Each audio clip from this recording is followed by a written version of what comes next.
había hecho eso. Entonces él, sonriendo, abrió su estuche y sacó el verdaderamente valioso violín y explicó al público: el violín que estuve tocando lo compré en la calle por unos pocos dólares.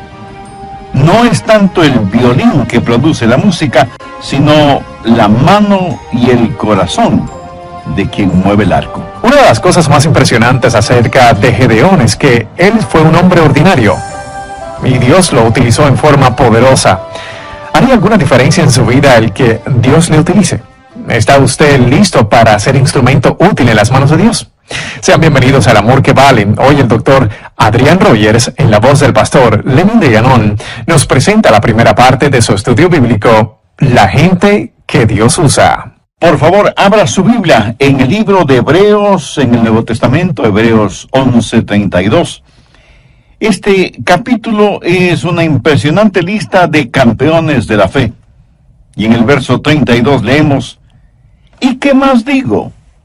Porque el tiempo me faltaría contando de Gedeón, de Barak, de Sansón, de Jefté, de David, así como de Samuel y de los profetas, que por fe conquistaron reinos, hicieron justicia, alcanzaron promesas, taparon bocas de leones, apagaron fuegos impetuosos, evitaron filo de espada, sacaron fuerzas de debilidad, se hicieron fuertes en batalla, pusieron en fuga ejércitos extranjeros. Vamos a tomar algunos de esos nombres aquí y hoy hablaremos de Gedeón. Una de las cosas que me impresiona acerca de Gedeón es que él fue un hombre ordinario y Dios lo utilizó en forma poderosa. Y aunque este mensaje lo he titulado La gente que Dios usa, bien podríamos llamarlo ¿Cómo ser utilizado por Dios? ¿Le gustaría que Dios le use? Quiero decir, ¿haría alguna diferencia en su vida el que Dios le utilice? En la famosa tira cómica Peanuts, o Charlie Brown, el pequeño Lino estaba molestando a Lucy y le decía: cuéntame una historia, cuéntame una historia, cuéntame una historia. Finalmente Lucy, desesperada, le dice: está bien, está bien. Había una vez un hombre que nació, vivió y murió. Y luego se cayó y siguió su camino. Y Lino comenta, como para ponerse a pensar, ¿verdad? Amigo, ¿va a ser eso verdad acerca de usted? Nacer, vivir y morir. Existir para vivir y vivir para existir. ¿Es eso todo en su vida? Escuché de un hombre llamado Willy que trabajaba para una organización. Un día Willy murió y alguien fue a la oficina donde Willy trabajaba y dijo: me gustaría aplicar para ocupar el puesto de Willy, que él dejó vacante. Y le contestaron: Willy no dejó ningún puesto vacante.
Qué triste, ¿no le parece?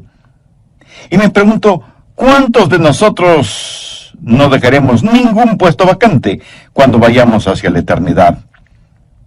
¿Hace alguna diferencia el que usted viva? ¿De qué sirve su vida frente a los demás? ¿Cuál es la clase de personas que Dios usa? Bien, vamos al capítulo 6 de Jueces para encontrarnos con Gedeón. Permítame darle el trasfondo de esta historia. Eran días difíciles en Israel. El diablo estaba como león rugiente y los enemigos de Dios estaban ganando victoria tras victoria. Parecía que el pueblo de Dios aparentemente había tirado la toalla. Ya no cantaban firmes y adelante. Y todo lo que trataban de hacer era permanecer con vida. Y creo que así está nuestra presente generación. Y estamos esperando milagros. Eso es lo que dijo Gedeón. ¿Dónde están los milagros de los cuales hemos oído? La presente es una generación que en verdad no espera que Dios haga milagros. Es una generación que dice, pobre Dios, ya no es lo que solía ser, ya no tiene el poder que antes tenía, ya no salva multitudes, ya no destruye ciudades, ya no pone al mundo de cabeza. Parece que Dios está viejo y enfermo. Su mano se ha debilitado. Su oído ya no escucha. Sus ojos ya no ven. Pobre Dios. No, mi amigo, no. Dios sigue siendo Dios. Y necesitamos entender que no hay ningún indicio en las Escrituras que diga que no podemos tener un poderoso avivamiento en esta época en que vivimos. Es cierto que la mayoría de personas no creen eso. Cuando se habla de avivamiento, la gente sencillamente sonríe y dice que más bien está esperando el retorno de Jesús. Yo, como predicador de la palabra de Dios, quiero decirle que nunca ha habido una mejor época que esta para la predicación del glorioso Evangelio de Jesucristo. Y quiero decirle algo más. Dios le quiere a usted, señor. A usted, señora. A ustedes, jovencitos y niños, Dios los quiere en medio de todo esto porque Dios tiene un plan para su vida. Y debemos dejar de estar quejándonos y lloriqueando por estar viviendo en estos días de desafío. Jueces 6, desde el verso 11. Y vino el ángel de Jehová y se sentó debajo de la encina que está en Ofra, la cual era de Joás Abieserita. Y su hijo Gedeón estaba sacudiendo el trigo en el lagar para esconderlo de los madianitas. Y el ángel de Jehová se le apareció y le dijo, Jehová está contigo, varón esforzado y valiente.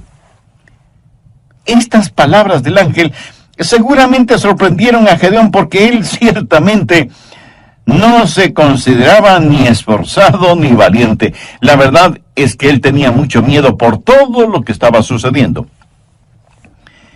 Mire la respuesta de Gedeón en el verso 13. Y Gedeón le respondió, Señor mío, si Jehová está con nosotros, ¿por qué nos ha sobrevenido todo esto? ¿Y dónde están todas sus maravillas que nuestros padres nos han contado diciendo, ¿no nos sacó Jehová de Egipto? Y ahora Jehová nos ha desamparado. Estoy seguro que hay muchos en la actualidad que sienten de la misma manera. Oh, cuán maravillosos fueron los tiempos pasados, cuando Dios se manifestaba tan poderosamente, pero ahora Dios nos ha dado las espaldas, Dios nos ha olvidado. ¿Sabe lo que Gedeón estaba tratando de hacer? Estaba tratando de culpar a Dios por todos los problemas. Gedeón estaba esperando en Jehová, pero la verdad es que Dios estaba esperando en Gedeón. Gedeón dijo, y ahora Jehová nos ha desamparado y nos ha entregado en mano de los madianitas. Y mirándole Jehová le dijo, ve con esta tu fuerza. Aquí tenemos a un hombre muerto de miedo, a quien Dios le llama hombre de valor.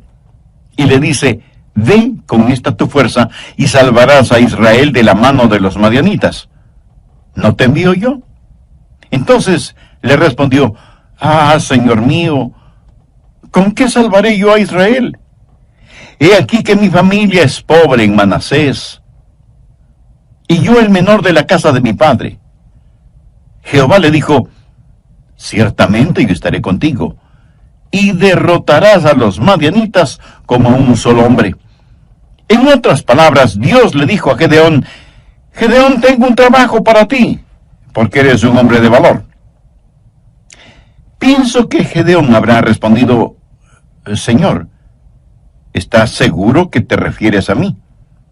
De todas las familias y tribus de Israel, mi tribu es la última, y mi familia la más pobre, y yo soy el menor de mi familia, y dices que quieres usarme. Sí, Gedeón, voy a usarte.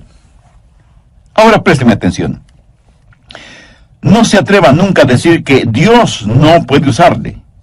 Eso es como insultar a Dios. Si usted es un hijo o hija de Dios, nunca se considere una persona ordinaria. Y quiero compartir con usted 5 características de la gente que Dios usa. Primero, Dios usa gente común. Jueces 6, los versos del 14 al 16. Y mirándole Jehová le dijo, ve con esta tu fuerza, y salvarás a Israel de la mano de los madianitas. ¿No te envío yo? Entonces le respondió, Señor mío, ¿con qué salvaré yo a Israel? He aquí que mi familia es pobre en Manasés, y yo el menor de la casa de mi padre. Jehová le dijo, ciertamente yo estaré contigo, y derrotarás a los madianitas como a un solo hombre. Aquí está este temeroso agricultor, pero Dios le dice que es hombre de valor. ¿Por qué? Porque Dios no veía a Gedeón como él se veía.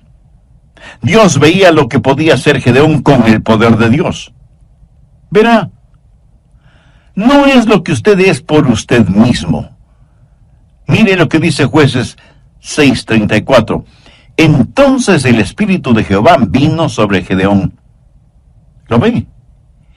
En el idioma hebreo, este verso dice literalmente, el Espíritu del Señor se vistió a sí mismo con Gedeón. ¿Cómo le gustaría a usted que Dios se vistiera de usted como si fuera ropa? Por lo tanto, no es necesariamente el hombre, es Dios en el hombre. Y Dios se vestirá de usted como si fuera su propia ropa. Dios usa gente común. Anota el margen 1 Corintios 1:26. Pablo está hablando a ese grupo de creyentes que iban a poner al mundo de cabeza y dice, pues mirad, hermanos, vuestra vocación, que no sois muchos sabios según la carne, ni muchos poderosos, ni muchos nobles, sino que lo necio del mundo escogió Dios para avergonzar a los sabios, y lo débil del mundo escogió Dios para avergonzar a los fuertes. Dios usa esa clase de personas como nosotros. ¿Qué es lo que Dios está diciendo? No es cuestión de títulos, sino de relación. No es cuestión de habilidad, sino de disponibilidad. No es cuestión de fama, sino de fe. Dios quiere gente ordinaria para realizar cosas extraordinarias a fin de que la honra y la gloria sean para Él. Hace años, en una gran ciudad metropolitana, se anunció la presentación de un renombrado violinista que daría un concierto tocando un muy valioso violín. Así que la gente llegó de todas partes para escucharle.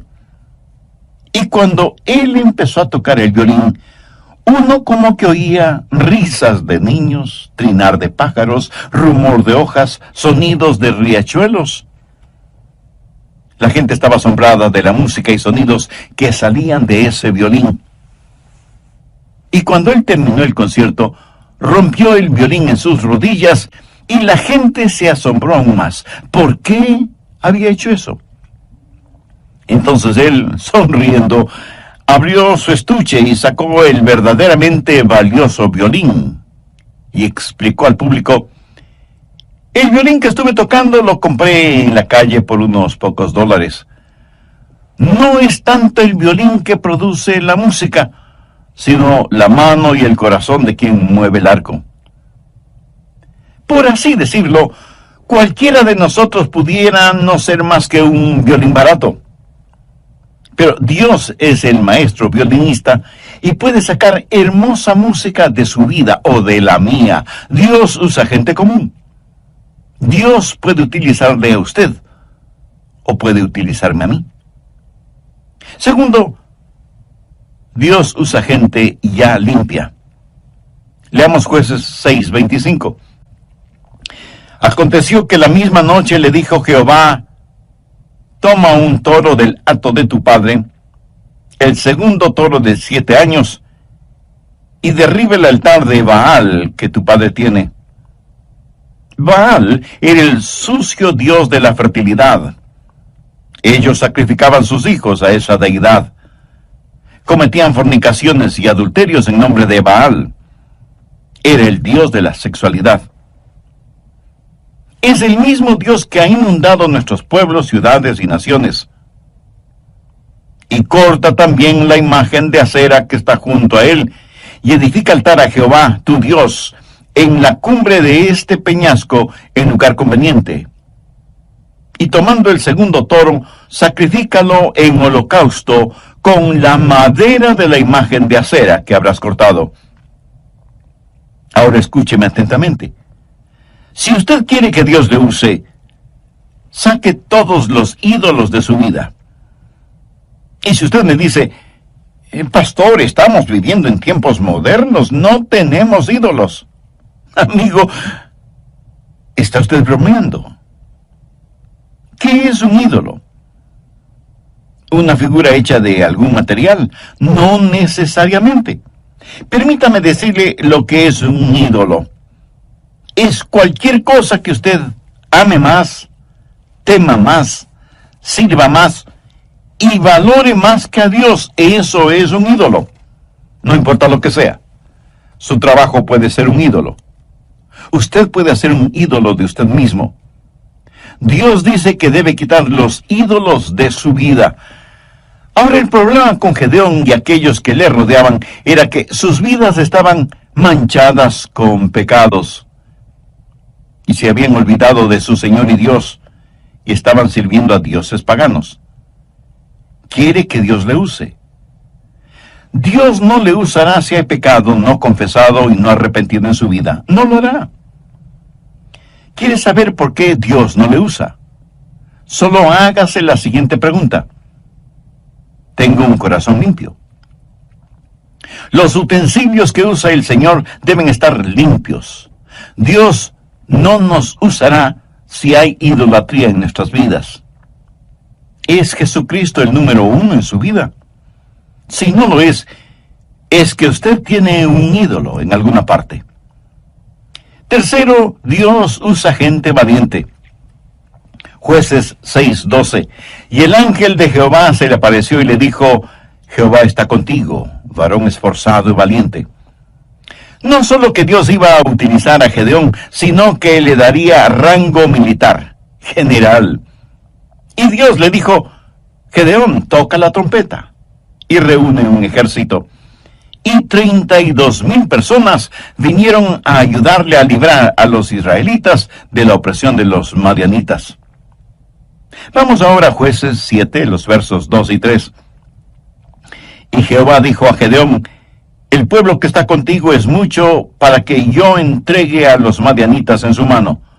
No sea que se alabe Israel contra mí, diciendo: mi mano me ha salvado. Ahora pues haz pregonar en oídos del pueblo, diciendo: quien tema y se estremezca, madrugue y devuélvase desde el monte de Galaad. Y se devolvieron de los del pueblo 22,000, y quedaron 10,000. Primero había 32,000 personas. El general Gedeón dijo: escuchen, tengo un anuncio que hacer. Si hay alguien aquí que tenga miedo, no lo podemos usar. Regrese a su casa, está disculpado. Y en estampida, 22,000 se hicieron humo. Quedaron 10,000. Gedeón quedó con la tercera parte de su ejército. Ahora, como entonces, si usted es un cobarde, Dios no le puede utilizar. Dios está buscando hombres esforzados y valientes. Dios no se impresiona con el número de miembros en una iglesia. Dios busca almas osadas, valientes, que no serán intimidadas. Amigo, los números no impresionan a Dios. Muchos orgullosamente dicen, nuestra congregación está creciendo. ¿Y qué? Los cementerios también crecen. Dios dice que si usted tiene temor, en español simple eso quiere decir, si usted es un cobarde, no puede utilizarle. ¿Por qué? Porque el temor y el miedo es infeccioso. Pero este punto lo estudiaremos a profundidad en nuestro próximo programa. No quiero finalizar hoy sin antes preguntarle, ¿está siendo usted utilizado por Dios? ¿Hay la disponibilidad de su parte para que Dios haga su voluntad en su vida? Reconozco que estas preguntas no tendrán ningún sentido para usted si es que usted no tiene una relación personal con el Señor Jesucristo. ¿Qué significa tener una relación personal con Él? Significa creer en Él, no solo en forma intelectual, sino confiar en Él y recibirle como el único Salvador y Señor. Significa que usted se reconoce como pecador y con genuino arrepentimiento le pide perdón a Dios en los méritos de lo que el Señor Jesucristo hizo por usted en la cruz del Calvario. Derramó su sangre y dio su propia vida para pagar la deuda de los pecados cometidos por usted. Significa que usted le entregue el control de su vida para que Él se manifieste por su intermedio. Significa que usted podrá decir, como dijo el apóstol Pablo, no vivo ya yo, sino que Cristo vive en mí. Significa que todo esto usted lo hace y lo agradece en el nombre de Jesús.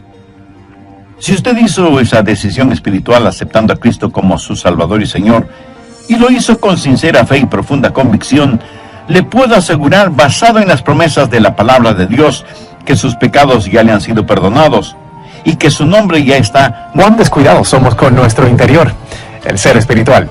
Si lo pudiéramos eliminar, ya lo habríamos hecho. Debemos ser muy cuidadosos y no jactarnos de que no hay nada de qué temer. Hay un diablo malévolo, cruel, engañador, que está tratando siempre de sabotear nuestras vidas.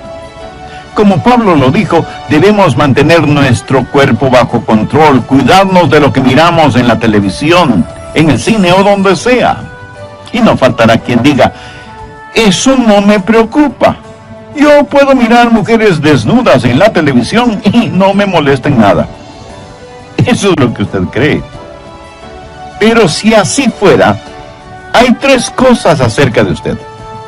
Primero, usted no es un hombre. Segundo, usted es Superman.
Y tercero, usted es un redomado mentiroso. Y creo que lo tercero es la verdad.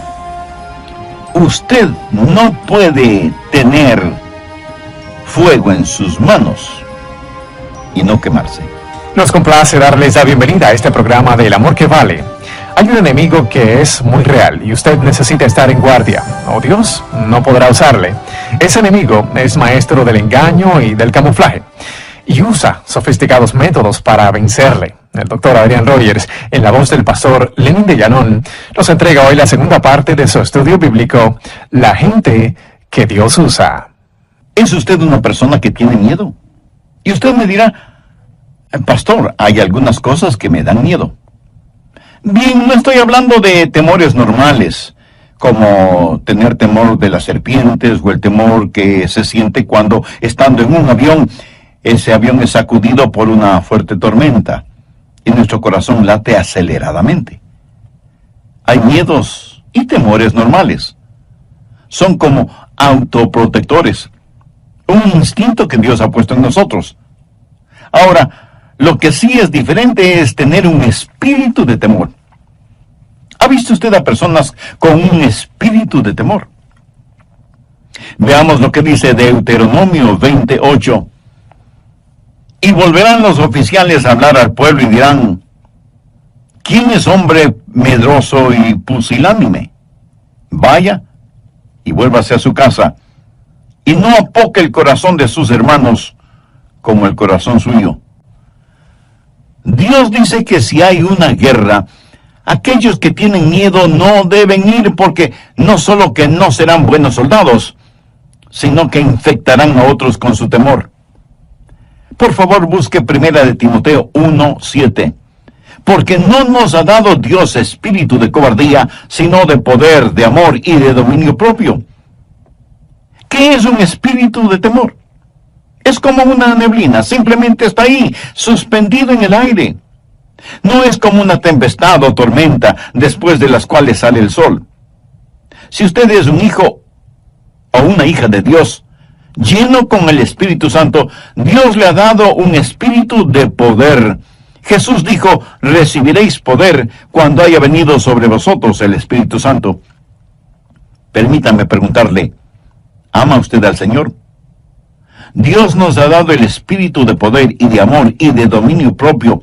Y esa expresión dominio propio literalmente significa una mente que no puede ser avasallada. Una mente que ve las cosas como son, que no tiene miedo de fantasmas, ni del siniestro ministro del miedo que es el diablo mismo. Sea lleno del Espíritu Santo y usted tendrá no solo la seguridad de que Dios podrá usarle, sino que también descubrirá que tiene una valentía fuera de lo común. Cuarto, Dios usa personas cautas.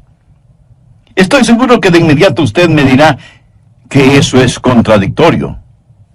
Pues no lo es. Veamos Jueces 7, los versos del 4 al 8. Y Jehová dijo a Gedeón: aún es mucho el pueblo, llévalos a las aguas, y allí te los probaré. Y del que yo te diga, vaya este contigo, irá contigo. Mas de cualquiera que yo te diga, este no vaya contigo, el tal no irá. Entonces llevó el pueblo a las aguas, y Jehová dijo a Gedeón: cualquiera que lamiere las aguas con su lengua como lame el perro, a aquel pondrás aparte. Asimismo, a cualquiera que se doblare sobre sus rodillas para beber. Y fue el número de los que lamieron llevando el agua con la mano a su boca 300 hombres. Y todo el resto del pueblo se dobló sobre sus rodillas para beber las aguas. Entonces Jehová dijo a Gedeón: con estos 300 hombres que lamieron el agua, os salvaré, y entregaré a los madianitas en tus manos. Y váyase toda la demás gente, cada uno a su lugar. Y habiendo tomado provisiones para el pueblo y sus trompetas, envió a todos los israelitas cada uno a su tienda, y retuvo a aquellos 300 hombres, y tenía el campamento de Madián abajo en el valle. Dios dijo: muy bien, Gedeón, has enviado a los temerosos a sus casas, pero hay que hacer otra prueba. Trae a tu gente junto a la fuente de Arod, y diles que beban. Este valle es muy caliente. Yo he estado en ese valle y junto a esa fuente.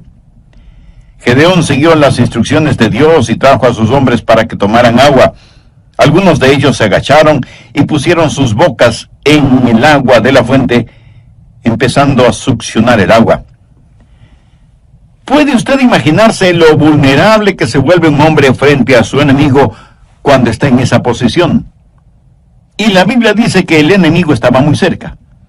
Sin embargo, hubo un grupo de 300 hombres que cogieron el agua entre sus manos y se las acercaban a la boca, siempre cautos, mirando hacia todo lado.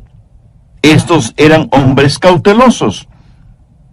Y usted dirá, pensé que hablábamos de hombres valientes. Sí, valientes y cautelosos. Me fascina el balance que encontramos en la Biblia. Mientras en una parte nos dice que no debemos ser amedrentados por nuestros adversarios, en otra nos aconseja estar sobrios y vigilantes, porque vuestro adversario, el diablo, como león rugiente, busca a quien devorar. ¿Está usted en guardia? ¿Sabe lo que el pecado es muy frecuentemente?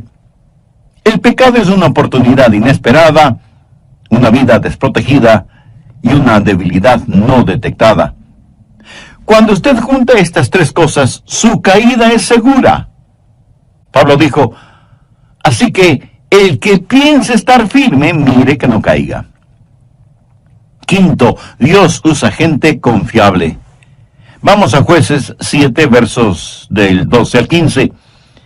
Y los madianitas, los amalecitas y los hijos del oriente estaban tendidos en el valle como langostas en multitud. Y sus camellos eran innumerables como la arena que está en la ribera del mar en multitud.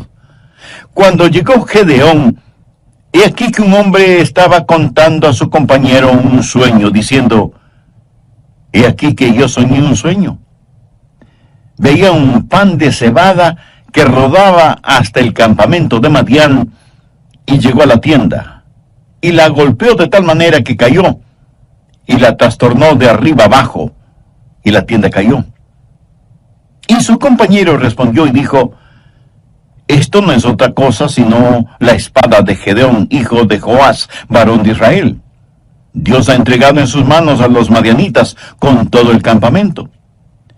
Cuando Gedeón oyó el relato del sueño y su interpretación, adoró, y vuelto al campamento de Israel, dijo, levantaos, porque Jehová ha entregado el campamento de Madián en vuestras manos. Lo que sucedió fue lo siguiente. Aquí está un hombre que es un hombre común, que es un hombre valiente y que es un hombre cauto. Pero ahora necesita ser un hombre lleno de confianza y confiable. Necesita entender que Dios está con él, así que el Señor hace algo por él. Le dice, Gedeón, quiero que busques un compañero y que vayas al campo enemigo a hacer un reconocimiento y ver qué está pasando. Gedeón va, logra pasar la guardia y se infiltra en el campamento madianita. Se acerca a una carpa o tienda de campaña y escucha a dos personas conversando. La una le dice a la otra, anoche tuve un sueño terrible. Cuéntame, ¿qué soñaste? Vi un gran pan de cebada que venía rodando por la colina y se estrelló contra la tienda de campaña y todo se vino al suelo. Imagínate, un pan de cebada haciendo semejante destrucción. Y la otra persona respondió, ¿sabes lo que eso significa? ¿Sabes lo que tu sueño representa? Ese pan de cebada representa a Gedeón. Y eso quiere decir que estamos perdidos. La espada de Gedeón caerá sobre nosotros. Ahora, recuerde que Gedeón está oyendo todo esto. Y quiero que piensen lo siguiente. En esos tiempos, el pan de cebada era el pan más pobre que uno podía conseguir. No era pan de trigo, enriquecido con 12 o más vitaminas. Era el pan pobre para los pobres. Y en el sueño, ese pan de cebada viene rodando por la colina y destruye el campamento. Cuando Gedeón oyó esa conversación, regresó donde estaban sus hombres y les dijo, compañeros, hemos ganado. Déjeme decirle algo. Hay un temor en el infierno acerca de usted. Y usted dice, ¿acerca de mí? Pero si solo soy un pan de cebada. Precisamente ese es el punto. El diablo espera que usted nunca entienda quién es usted y qué es lo que tiene en el Señor Jesucristo. Y cuando usted dice que solo es un pan de cebada, eso es cierto, pero escúcheme. He visto a gente demasiado importante según su propia opinión, que Dios no ha utilizado. Y he visto a gente que se consideraba pan de cebada siendo utilizada poderosamente por Dios. Dios quiere tomar gente ordinaria para realizar cosas extraordinarias. Por eso usted debe asegurarse de que su corazón está limpio y usted esté lleno del Espíritu. Un tigre y un león se encontraron junto a un lago para beber agua. El tigre le preguntó al león: ¿por qué te pasas rugiendo como un verdadero necio?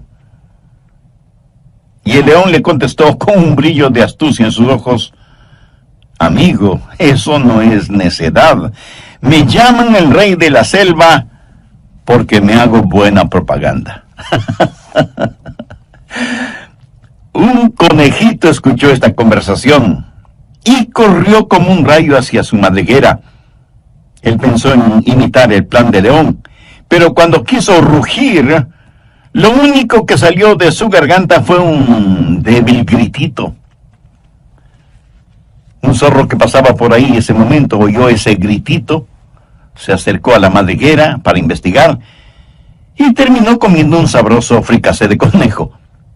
Moraleja: cuando usted quiere hacerse propaganda, asegúrese de que tiene los atributos necesarios. Escuche, usted tendrá los atributos necesarios si su corazón está limpio y está lleno con el Espíritu Santo. Bien pudiera ser que usted sea solo un pan de cebada, pero Dios quiere usarle. El verdadero temor que hay en el infierno es porque uno de estos días los hijos de Dios van a descubrir qué es lo que son y qué es lo que tienen en el Señor Jesucristo. ¿Es usted conocido en el infierno? Ya veo su reacción. Pero, pastor, ¿cómo se le ocurre semejante cosa? Bueno, no se enoje. Solo era una pregunta. Yo sí quiero que mi nombre esté en la pizarra de anuncios del infierno. Quiero que haya un cartel con mi foto que diga: atención, este es Adrian Rogers, es muy peligroso. Y aunque solo es pan de cebada, es muy peligroso porque está armado con la espada de la palabra de Dios. Usted no puede tener su nombre en el salón de los campeones en el cielo, a menos que su nombre sea conocido y temido en el infierno. En el libro de los Hechos encontramos a unos hombres, de hecho, 7 hijos de un sacerdote judío llamado Esceva. Veamos Hechos capítulo 19, verso 13. Pero algunos de los judíos exorcistas ambulantes intentaron invocar el nombre del Señor Jesús sobre los que tenían espíritus malos, diciendo: os conjuro por Jesús, el que predica Pablo. Ellos no tenían un conocimiento personal de Jesús. Sabían acerca de él por la predicación de Pablo. Ahora ponga mucha atención al verso 15. Pero respondiendo el espíritu malo dijo: a Jesús conozco, y sé quién es Pablo. Pero vosotros, ¿quiénes sois? Por favor, no pase por alto las consecuencias de la falsa religión. Vea lo que dice el verso 16. Y el hombre en quien estaba el espíritu malo, saltando sobre ellos y dominándolos, pudo más que ellos, de tal manera que huyeron de aquella casa desnudos y heridos. Eso es religión de segunda clase. Ellos no dijeron: en el nombre de Jesús, a quien conocemos. Dijeron: en el nombre de Jesús, el que predica Pablo. Esa es religión de segunda clase. Usted no puede ir por ahí diciendo: en el nombre de Jesús, del cual predica el pastor Rogers. No. Amigo, su nombre necesita ser conocido en el infierno. Los demonios necesitan saber que usted es alguien, una persona ordinaria, pan de cebada, común, pero valiente, cauto, confiable, que está siendo usada por Dios. Dios les dio la victoria ese día. ¿Quiere usted vivir victoriosamente o simplemente se dirá de usted que nació, vivió y murió? ¿Qué diferencia hará usted en el mundo? ¿De qué va a servir su vida? Y por favor, no me venga con el cuento de que usted solo es una persona común, ordinaria. No me diga que es demasiado viejo, o demasiado joven, o demasiado pobre, o falto de educación formal. Recuerde que no muchos nobles, influyentes o poderosos son llamados. Y no lo son, no porque Dios no pueda ni quiera usarlos, sino porque sus intereses son muy personales y terrenales. Es cierto que a lo mejor Dios no le use a usted en la forma que utiliza a otra persona. Por favor, no sea celoso de la forma en que otras personas son utilizadas por Dios. Después de todo, esa es una decisión de Dios, no suya.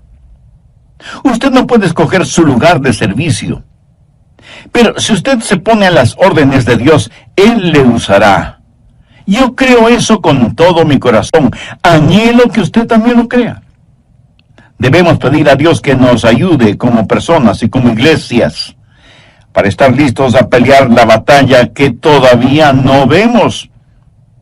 Que nuestro anhelo sea ser vasos escogidos y limpios para que Él pueda utilizarlos.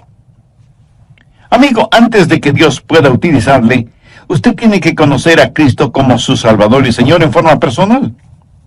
Todos somos pecadores. Pecadores por nacimiento, por naturaleza, por voluntad y por práctica. Nuestro pecado merece castigo. Pero Dios quiere perdonarnos y salvarnos. La Biblia dice en Hechos 16:31, cree en el Señor Jesucristo y será salvo. ¿Qué es lo que usted cree acerca del Señor Jesucristo? ¿Que Él derramó su sangre por usted?